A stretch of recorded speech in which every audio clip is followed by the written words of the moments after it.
কিছুক্ষণ আগে আমরা হোয়াইলের নিয়মটা যেমন করলাম তেমনই ভাবে আরেকটা নিয়ম হচ্ছে যে এনাফ।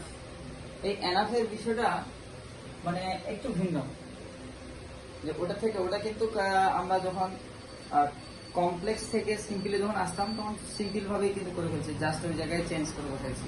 কিন্তু এখানে দেখো যে যখন এনাফের নিয়ম করবো মানে সিম্পল বাক্যে কি থাকবে, এনাফ থাকবে, এটা কিন্তু ব্যতিক্রম ধর্মী।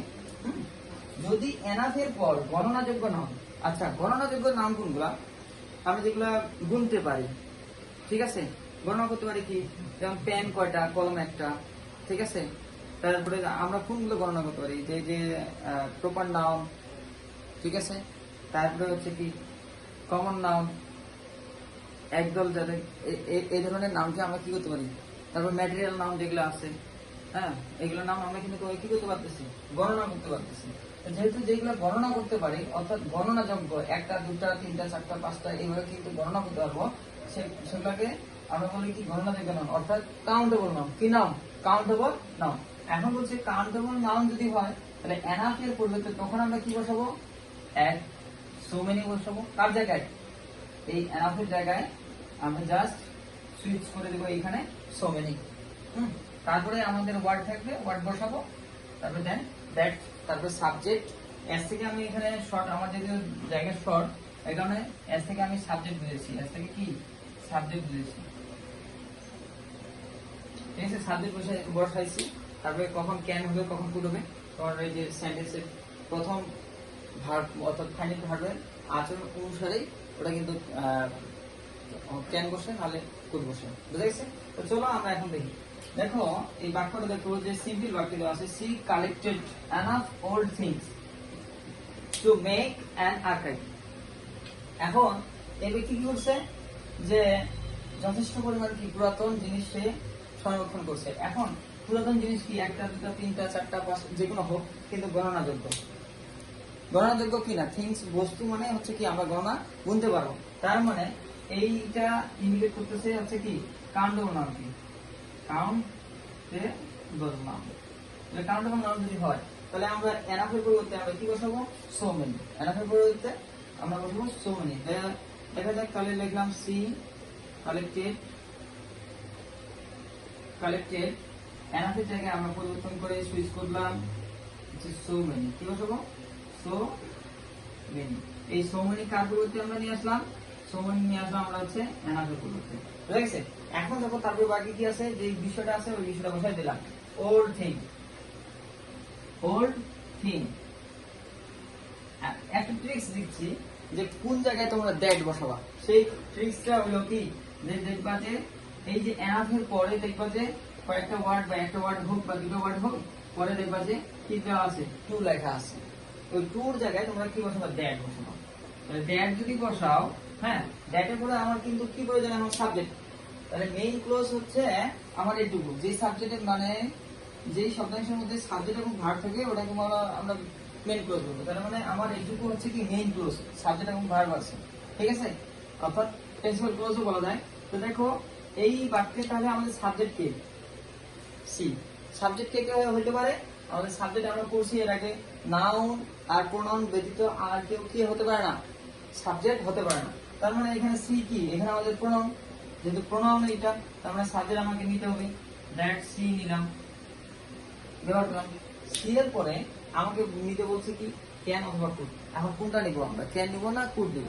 এখন ক্যান কুড নেওয়ার সময় আমাদের ফলো করতে হবে যে এর পরে যে ভার্বটা যে আছে, আমাদের এই ভার্বটা আমাদের দেখতে হবে এটা কি আমাদের প্রেজেন্টে আছে না পাস্টে আছে। অবশ্যই এটা পাস্ট টেন্সে আছে। কোন টেন্সে আছে? পাস্ট টেন্সে আছে। যেহেতু পাস্টে আছে, তা পাস্টের স্ট্রাকচার কি, সাবজেক্ট প্লাস ভি2 প্লাস এক্সটেনশন, তাই তো। এখন যদি ভি2 হয় তাহলে আমরা এখানে কি ক্যানের ভি2 কি কুড না, ক্যানের ভি2 তো কুড। যেহেতু ক্যানের ভি2 আমাদের কুড, তাহলে আমাদের এখানে কি চুজ করব, অবশ্যই এই যেমন নেচারের হবে, যেমন প্রকৃতির হবে, যদি এটা ভি1 এর হয় তাহলে এখানেও ভি2 হবে, এখানে যদি ভি1 এর হয় তাহলে এখানেও ভি1 হবে। যদি এখানে শুধু কালেক্ট থাকতো তাহলে এখানে আমরা ক্যান বসাইতাম। আবার এখানে যেহেতু কালেক্টেড আছে মানে ভি2 তে আছে 2 নম্বর পজিশন, তার মানে আমরা এখানে 2 নম্বর পজিশনটাকে নিয়ে আসবো ভার্বে, তাহলে সি কুড হবে, বসে না। তার বাকি যে অংশটুকু আছে তাই মেক অ্যান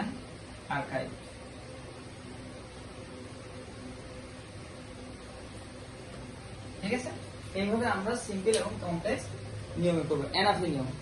ঠিক আছে, এরপরে আমাদের আরেকটা নিয়ম আছে যেটা তোমাদের আমি করাবো এখন। এটা মুছে দিই, অবশ্য বুঝতে পারবা। সেটা হচ্ছে কি যে এই যে এনাফ আমরা করলাম, এনাফের আরেকটা আছে, এখন গণনাযোগ্য নামের করলাম। এরপরে আসবে কিন্তু আনকাউন্টেবল, যেগুলো গণনার যোগ্য নয়, অর্থাৎ গণনা গুনতে পারবো না আমরা, এগুলো আমরা কি করতে পারবো না, গুনতে পারবো না। এখন গুনতে যদি না পারি তাহলে গণনাযোগ্য নয় লিখবো। আচ্ছা 9 লিখলাম, তাহলে গণনাযোগ্য যদি না হয় তাহলে ওই যে এনাফের মধ্যে আমরা বসাবো কি, এটাতে বসালাম সো মেনি, তারপরটা চলে আসবে আমাদের কি so much, so much dash dash dash, তারপর বসবো দ্যাট, তারপরে সাবজেক্ট থাকবে, তারপরে কেন করবা একই নিয়ম, গুড, এবং ভার্ব লাগছে। হ্যাঁ, চলো আমরা এখন একটা এক্সাম্পলে যাই। আচ্ছা লিখলাম she has enough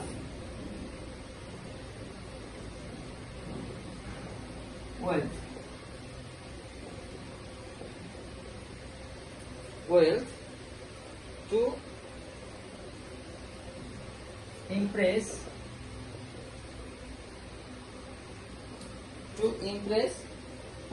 the buyers,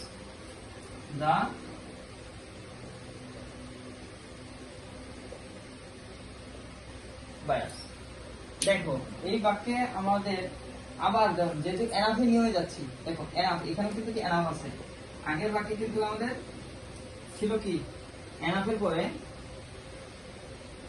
old thing ছিল, বুঝো ব্যাপারটা। এটা কি থিং মানে বস্তু, বস্তু কিন্তু আমরা গণনাযোগ্য গুনতে পারবো। আর এই যে ওয়েলথ জিনিসটা কি, যে মানে কোন সম্পদ বা সম্পত্তি এই ধরনের জিনিসটাকে বুঝাচ্ছে, তার মানে এটা কি আমরা গুণে শেষ করতে পারবো, গণনাযোগ্য নয়। ওয়েলথ কিন্তু গণনাযোগ্য নয়, যেহেতু গণনাযোগ্য নয় তাহলে এটা আনকাউন্টেবল নয়। কোন কারণ, আনকাউন্টেবল নয়। তাহলে এই আনকাউন্টেবল নাউনের ক্ষেত্রে আমরা কি বসাবো, এই যে এনাফে বলতে আমরা কি বসাবো, এবার সো মাচ বসাবো। ঠিক আছে, সো মাচ, তাহলে সি হ্যাজ এনাফ। এই এনাফ কেন লিখবো, এনাফ লিখবো না, কারণ এই যে এনাফের পরিবর্তে আমরা কি বসাবো, সো মাচ। সো মাচ লেখার পরে আমরা কি লিখবো, ওয়েলথ লিখলাম, ওয়েলথ। আর এই টুয়েলভ পরিবর্তে আমরা আমি বলছিলাম কি, তোমাদের মনে রাখতে বলছিলাম ড্যাট বসাতে হবে। এখন আমাকে সাবজেক্ট নিতে হবে, সাবজেক্ট কি সি, সাবজেক্ট নিলাম সি। কেন নিলাম, এই যে এটা কিন্তু মেইন ক্লজ, ঠিক আছে, মনে রাখতে হবে যেগুলো যে সাবজেক্ট এবং ভার্ব থাকবে এটা কিন্তু মেইন ক্লজ। ঠিক আছে, তাহলে দেখো সি নিলাম। এখন আমার কথা হলো যে এখানে ক্যান দিব না কুড দিব, আবার তোমাকে ওই ফর্মুলায় আসতে হবে। এই যে হ্যাজ আছে না, এটা কোন টেন্সে, প্রেজেন্ট টেন্স। কোন টেন্স, প্রেজেন্ট পারফেক্ট কিন্তু, তবে আমাদের মনে রাখবে প্রেজেন্ট টেন্স। প্রেজেন্ট টেন্স হলে কি কেন হবে, আর যদি ওটা হ্যাড হইতো এই জায়গায় তাহলে আমরা কিন্তু কুড নিতাম। ঠিক আছে, তাহলে এখানে আমরা নিতে পারবো she can impress the buyers. ওকে, এইভাবে কিন্তু আমাদের এই এনাফের দুই ভাবে আসে। তারপরে তোমাদের ভয়েলে বললাম এই দুটো নিয়ম এইভাবে আসে। হ্যাঁ, তো ইনশাআল্লাহ দেখা হবে পরের আবার ক্লাসে, এরকম ব্যতিক্রম ধর্মের ক্লাস নিয়ে আবার আসবো তোমাদের সামনে। Thank you so much.